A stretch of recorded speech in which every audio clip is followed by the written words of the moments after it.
મારા વિચારો વ્યક્ત કરી દીધા, મીડિયા સામે પણ કરી દીધા, સમાજની વચ્ચે પણ કરી દીધા. એટલે મારી દૃષ્ટિએ હવે એમાં હું વધારાની કોઈ વિષયને જોડવાના મતનો નથી. ઘટના બની રહી છે સાહેબ, એવું કશું કરવાની કોઈ આવશ્યકતા નથી.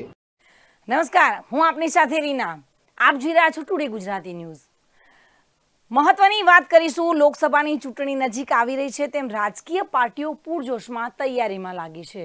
ત્યારે ગુજરાતમાં રાજકોટ લોકસભા બેઠકના ઉમેદવાર પુરુષોત્તમ રૂપાલાના વિરોધ વચ્ચે આજે મુખ્યમંત્રી ભૂપેન્દ્ર પટેલ દિલ્હી પહોંચ્યા હતા. દિલ્હીમાં લગભગ 3 વાગ્યાના સુમારે ચૂંટણી ઢંઢેરા અંગે બેઠક પણ યોજાઈ હતી અને આ બેઠક બાદ વડાપ્રધાન નરેન્દ્ર મોદી સાથે તેઓએ અચૂક મુલાકાત લીધી જ હશે. હજુ 4 દિવસ પહેલા જ ભૂપેન્દ્ર પટેલ અને ગુજરાત ભાજપ પ્રદેશ પ્રમુખ CR પાટીલ દિલ્હી ગયા હતા. તો બીજી તરફ પુરુષોત્તમ રૂપાલા લગભગ 1:30 વાગ્યાના સુમારે અમદાવાદ એરપોર્ટ પર આવી પહોંચ્યા હતા અને જેને પગલે એરપોર્ટ પર ચુસ્ત સુરક્ષા ગોઠવવામાં આવી હતી.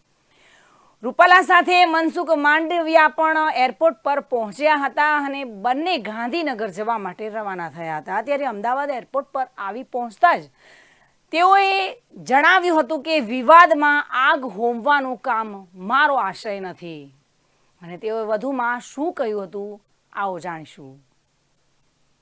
મારા વિચારો વ્યક્ત કરી દીધા, મીડિયા સામે પણ કરી દીધા, સમાજની વચ્ચે પણ કરી દીધા. એટલે મારી દૃષ્ટિએ હવે એમાં હું વધારાની કોઈ વિષયને જોડવાના મતનો નથી. ઘટના બની રહી છે સાહેબ, એવું કશું કરવાની કોઈ આવશ્યકતા નથી.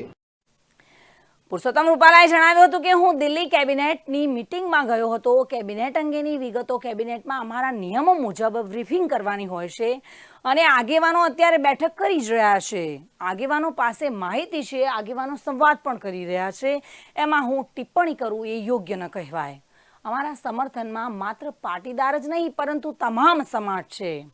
ક્ષત્રિય સમાજના ઘણા બધા આગેવાનોએ મારી સાથે સમર્થન પણ જાહેર કર્યું છે અને મેં અગાઉ પણ નામ આપ્યા છે, અત્યારે પણ નામ આપી શકું છું, પરંતુ અત્યારે આ વિવાદમાં આગ હોમવાનું કામ મારો આશય નથી.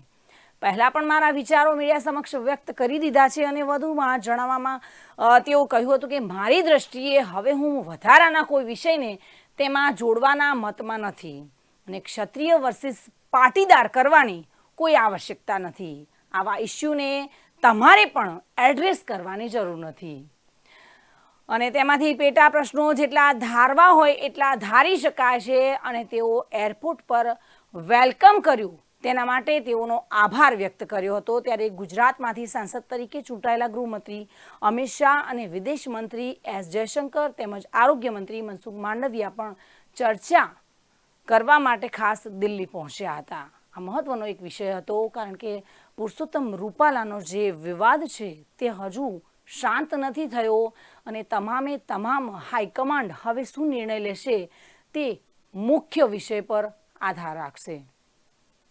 નમસ્કાર.